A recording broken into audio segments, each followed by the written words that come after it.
Getting started with Engage Consult. So first of all, you need to download the Engage client. So this is what we are on currently. So to do this, you can go to the support article, which is on our support portal, on how to install the Engage client with Engage Consult. So all you need to do is scroll down to the bottom, click on the download, and this will download it to your desktop. So it's really important that you do not put this on a shared drive. Once you've done that, it will show as an E icon on your desktop. So click to open it up, and you should have already been added as a staff member by the Engage Consult administrator for your practice and been sent a link to set a password by email. So once you've done that, use those details to log into the Engage client. Once you've entered your details, click Login. So you're now logged into the Engage client. It's really important to make sure you have your clinical system open, whether it's EMIS or System 1, and to ensure that you're integrated. So to integrate, you would need to go to the tools in the right hand corner, select Settings, and then from the drop down list, select which clinical system you are with. Once you've selected it, click OK, and that should now connect. If you're System 1 user, System 1 will flash orange and it will ask you to approve the connection. Once that's done, that should show as connected in the left hand corner. Now to show you how a patient would actually send through those requests, they'll access it either via the NHS app or go via the patient portal via your website as shown on the screen. So you'll see here they have different services they can click on depending on what they need help with, and this all depends on how the organisation has set it up. So as a patient, I could go through and submit an online medical consultation, submit an admin query or upload health data, for example. So for this example, I'll go through as an admin query. Tells me information of what to use this service for and any important notes, and I can go through and start that admin query. It then encourages me to use my NHS login details, or I can click to use Engage Consult without NHS login as well. I can then pop in my username and password and log in. I can sign up for an account, or I can continue as a guest user. So I'll log into my Engage Consult account. It then asks me if the inquiry is for myself, so I can submit an inquiry for myself or click no and submit an inquiry for one of my dependents, whether I'm a parent or a carer. So you can add in your dependents and then select who the inquiry is about. So I'm going to select my inquiries about Amelia and continue through. I can then choose who I want help from in the practice, and again this will differ depending on your setup. And then what I would like help with, whether that's a sick note, letter from a doctor, prescription request, travel information or something else. So I'll select something else and continue through. I would type in my request and continue through. I can then upload a file or a photo to my request, so I will for this example. So I continue through, it gives me important information about uploading that file or photo, and I can understand and go through to choose a file to upload. So it gives me the max upload size, the file types, and I can go through and upload that image or file. I then pop in my telephone number and click submit, and I can see that request has been successfully submitted, and I can see any text the organisation has popped in there. I can also download a copy of my request and give feedback on the service as well. So I can go through and give feedback on how I found it. So now I've submitted that request as a patient, we're going to go into the Engage client to see how that request comes into the organisation. So the first thing to do once you first log into Engage Consult is go to your account at the top, go to Groups and click on the groups you need to cover, so which groups you're a part of. So for example, if I was part of reception, I can click on reception, highlight it blue and click save, and my changes have now been saved. But I can also go in and do this for colleagues as well. So I can select colleagues, select the colleague I want to cover and click save, and my changes have been saved. So when I go back to my request at the top, I can see down the side here the groups and colleagues that I am covering. So I can see those groups, and also if I'm part of other organisations as well, I can see the groups as well there if I've covered them. So So the most important thing is to make sure you're always connected to your clinical system. So have your clinical system open and integrated, which we went through previously. And then as those requests come into the Engage client, you'll see they'll come in highlighted in blue and bold, so you know that request is unread. You'll also see what the request is for, any last note or text line on that request, the patient's information, who that request is for, so if that patient selected from that available help list, and where that request is currently sitting, so what group that's sitting in. You'll also see we have various different symbols depending on what has happened with this request. So this request you can see has already been added to the clinical records. This request has been shown an alert, so that patient as they submitted the request was shown an alert as they went through. On this particular request we're waiting for the patient to respond to a message we've sent. And also we've got the priority tags, whether that's same day, urgent or routine, which is set by you as an organisation as those requests come in. So you'll also notice at the top here I can go into open requests, so all the open requests that are yet to be completed.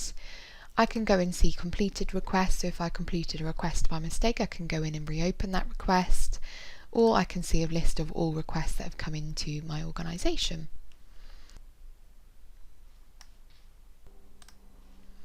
So I'm going to look at that request we sent through. So this patient is the first time they've sent a request through. So you can see us trying to link that patient in System 1. So it's asking me if that's the correct patient. So I can select yes, it looks like the right patient, or I don't see the correct patient. Let me try a different search. So this one's correct, so I can say yes, this looks like the right patient. So that patient's now been linked in the clinical system, and now I just need to match their identity. So if I click on Identity Matched, I can go and open that patient record in the clinical system if I need to check any details, but I can also select how verified it is them at the end of that account. So perhaps I checked against information held on PCS System 1, for example.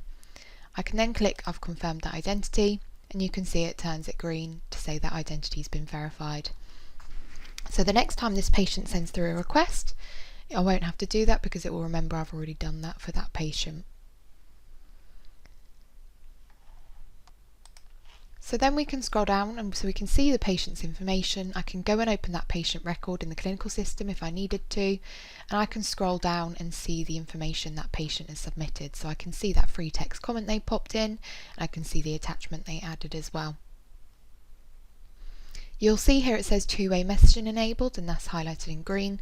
That means this patient's got a patient account, so you can use a two-way messaging feature and they can send messages back to you as well. So perhaps you needed more information, such as a photo or just more information in general. They can reply and give you that information back once you've responded to them.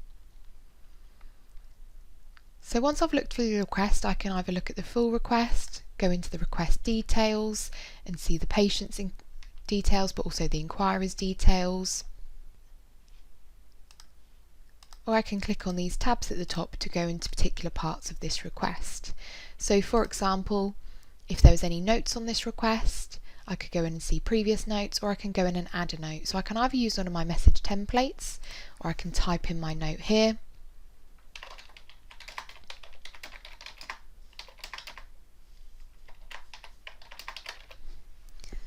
I can add any attachments as well to my note and then click Add Note. So you'll see this note has now been added, and if I go back to my full request, you can see the note has been added there as well.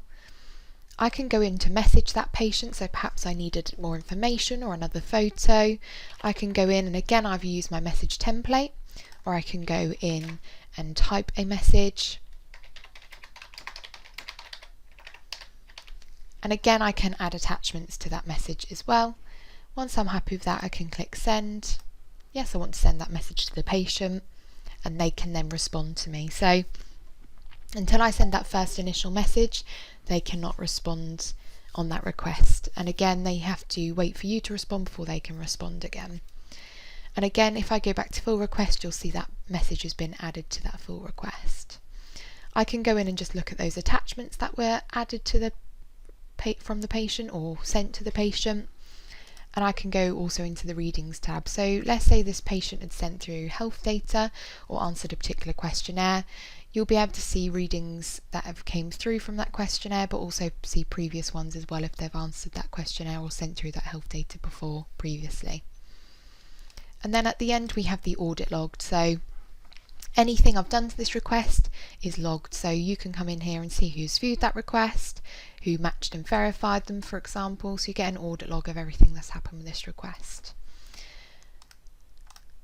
I can also set a priority tag on this request, so I can go into unprioritised, select if it's urgent, same day or routine. So for example, let's say I was assigning this across to a colleague to deal with, I might want to set it a tag as same day. I can write in a reason if I needed to.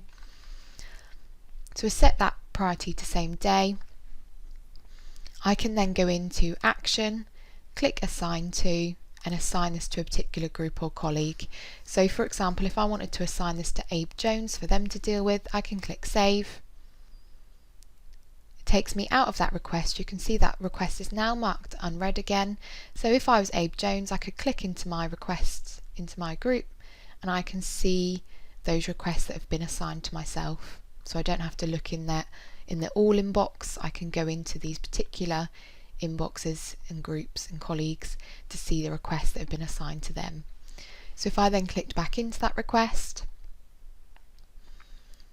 and I now needed to contact that patient, I can click to contact that patient and either can go in to message that patient like we did previously or start a video consultation with that patient. So if I wanted to start a video consultation, I can go through, pop the mobile number or send them a link via email and click to add more participants to the call if I needed a colleague on or if they needed a parent on, for example. And I can also send myself a link by SMS. I would then click join now. The patient gets sent a text message, or if you sent them via email of the link, they would click on the link and you'll be joined on the call. That will then be coded into the clinical system if they attended or did not attend, and it will also log the duration of that call. I can go into action and take the request for myself if I hadn't already had this request assigned to myself. I can add a note to that request. I can complete the request. So when you complete a request, it means that patient can no longer respond to you. I can send this request to the clinical system so it gets added to their patient journal, or I can download a PDF copy of this request. So once this patient's had the outcome they need, I would want to send it to the clinical system. I can edit the information shown here if I needed to, perhaps pop the outcome in the detail. I can select and deselect what I want to show in the clinical system and delete any attachments if I needed to. And once I'm happy, I can either go just to complete that request, just send that request to the clinical system but it would stay open, or send to clinical and complete. So I'm sending that to the clinical system and completing that request, so it's marked as complete and that patient can no longer respond. So if I click on that option, it's now sent that request to the clinical system. You can see it's come out of my open inbox and it's gone into completed. So if I click back onto that request, let's say I've done that by mistake, I can go to action and always reopen that request if I needed to. But I'm going to open this patient record. So it's flashing now in System 1.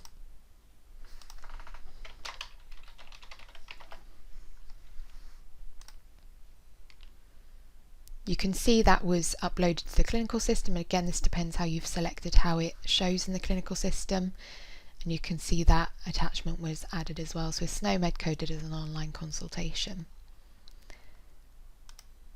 So that's how you deal with requests in the Engage client. Let's say I'd messaged that patient and I was waiting for a response. I can just tick here to say I'm waiting for the patient. So when I then go back to my request, I can see I'm waiting for that patient to respond on that particular request. We also have the toolbar feature available, so you don't have to be inside the Engage client all the time. You can click to open the toolbar by clicking these two arrows. It'll open the toolbar for you. You can drag it around on your screen by the three dots to have it where you want it to sit.